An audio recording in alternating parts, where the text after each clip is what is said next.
Some reviewers out there are just wrong about the AirPods Max. In my opinion, the AirPods Max are one of the best products to come out of Apple in several years. And after a year and a half of using them, I'm going to tell you why I think they're brilliant, what I think some people get wrong about them. So let's revisit the AirPods Max. And the first thing I think people get wrong when looking at the AirPods Max is their smart case. It seems like every reviewer out there who just reviewed the AirPods Max for a week or two panned the smart case, but they're just wrong. If you're like me and you use headphones 95% of the time either at home or you keep them at an office, this case design is actually great. The smart case makes it easier to pull out the headphones by their headband, and I don't constantly have to deal with a stupid zipper and bulky case like with the XM5s or Bose 700s. And sure, you can put your headphones back in the case without zipping them up, but then if they tumble off the table you set them down on, they could fall out and not be protected at all. And even worse, every time you put headphones like the XM5s in their case,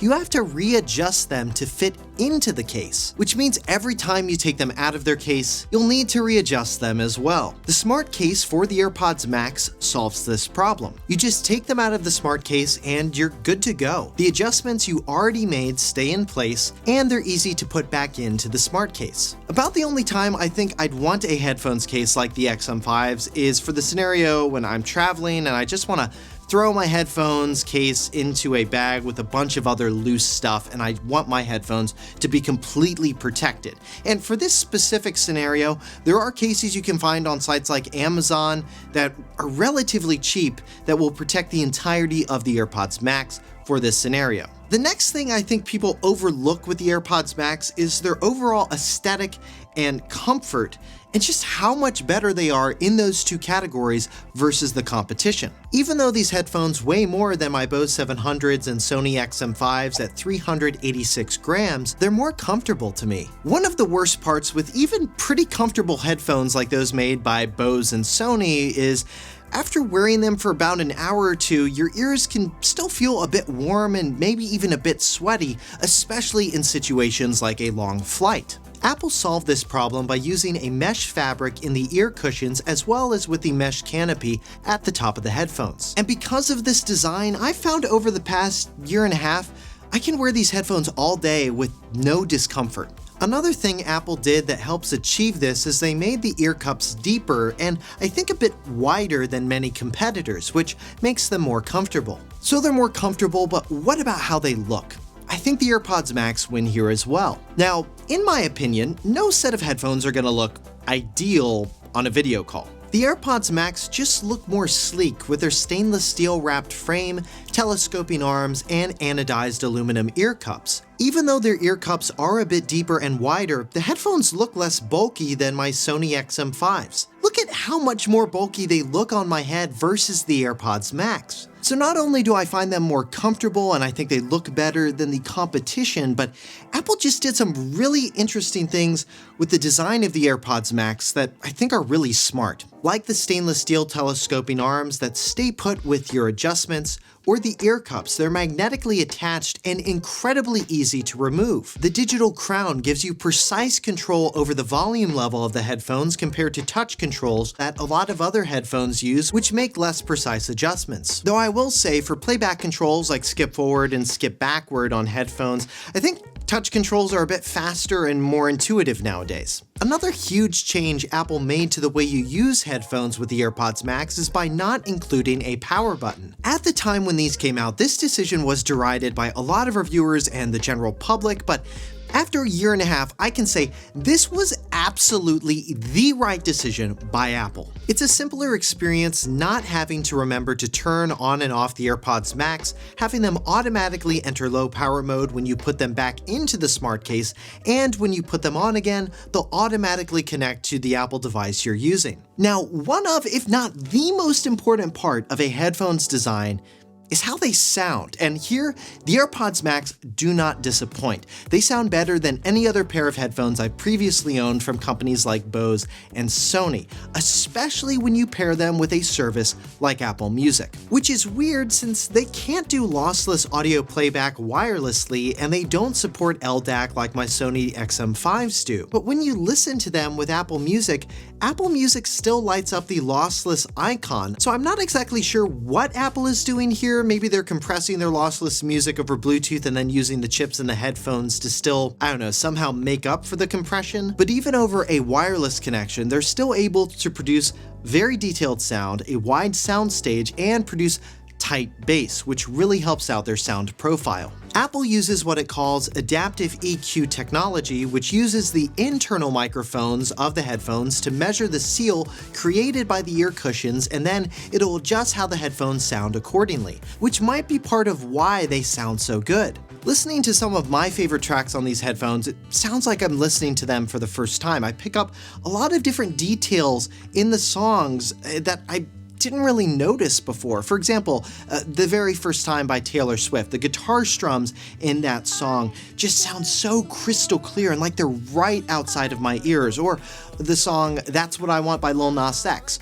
The bass in that song is perfectly, it's just so tight and punchy as hell. It sounds great on these. Or a track like As It Was by Harry Styles. The drum hits in that song sound crystal clear and they sound like they're right behind my ears. It sounds very good. Next, let's talk noise cancellation. The noise cancellation offered by the AirPods Max, it's some of the best I've heard on any set of headphones, pretty comparable to what you get on Bose and Sony, if not maybe I'd say a little bit better. But what really sets these headphones apart from their competition for me has been transparency mode. It is one of the best transparency modes. Actually, it's not one of the best. It is the best transparency mode I have experienced on any set of headphones or earbuds. I'm actually using transparency mode right now to record this video, which normally I would never do with any other set of earbuds or headphones because typically transparency mode on other sets of devices doesn't give me a good gauge of how loud my voice actually is and if I'm likely going to blow out my mic, which with these, I'm not. And that's because the transparency mode on the AirPods Max makes it sound like I'm not even wearing headphones. That's how good it is.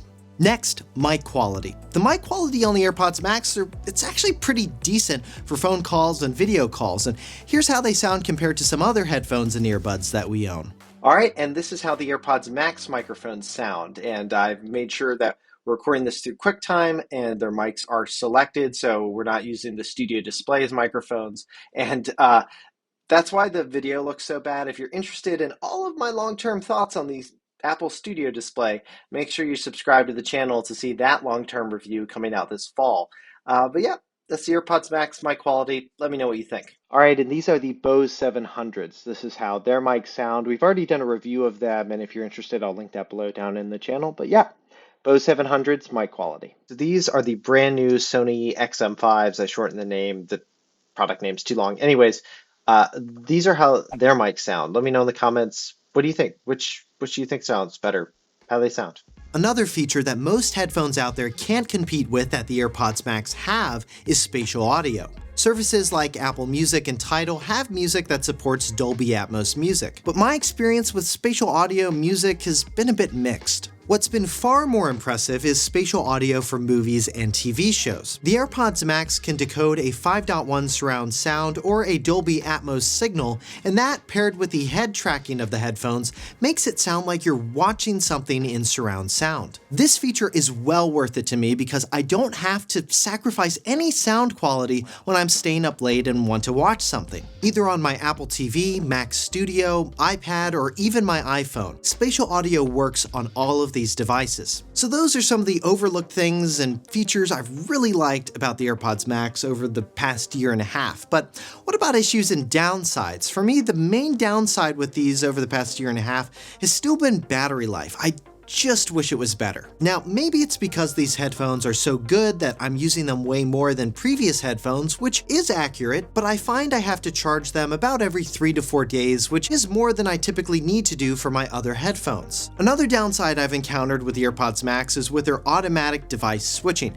Sometimes I'll get a music interruption when the headphones are trying to connect to another Apple device that I'm not actually trying to play any media or music from, and my music just kind of gets interrupted for a second, so that can be slightly annoying. And Apple's automatic headphone switching feature isn't always as quick as I wish it would be, especially when trying to pick up a phone call on the headphones. The headphones also don't have multi-point Bluetooth connectivity, which would solve some of these issues. Also, as I've stated before, there's no wireless support for higher resolution audio like Sony's LDAC, which is a bummer given Apple Music's great lossless audio quality. And the last downside a lot of people talk about with the AirPods Max is their price. When these first came out, they retailed for $549 US, which, yeah, that is steep compared to the competing headphones from Bose and Sony. But in 2022, I've noticed here in the US at least, the headphones are typically on sale for $479 US, which in my opinion is much more reasonable, and in general, I don't actually think they're overpriced. The AirPods Max in a lot of respects is a complete rethink over what a pair of headphones should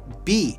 And they're doing a lot of interesting things in terms of adjustments, how they sound, and of course their case, which for 99% of the time, for me, it's been great. After a year and a half of ownership, the AirPods Max remain my favorite pair of headphones I've ever used, and if you're in the Apple hardware ecosystem and looking for a great set of headphones, I think you should definitely go for the Max, and if you're interested in purchasing a pair, check out the purchase links in this video and in the description below. If you have any further questions about the AirPods Max, want to share your experience with them, or just give a comment on Apple and Apple's headphones in general, leave all that stuff in a comment below, and while you're down there, smash that like button if you found this video interesting and or helpful, and subscribe to the channel to see more long-term reviews of home and tech products. And if you're looking for what to watch next, check out some of our other long-term reviews on other headphones, earbuds, and smart speakers, and you can see a lot of those reviews by clicking on the playlist to the right or checking out the links we posted in the description below. For 6 months later, I'm Josh Tedder. Thanks for watching.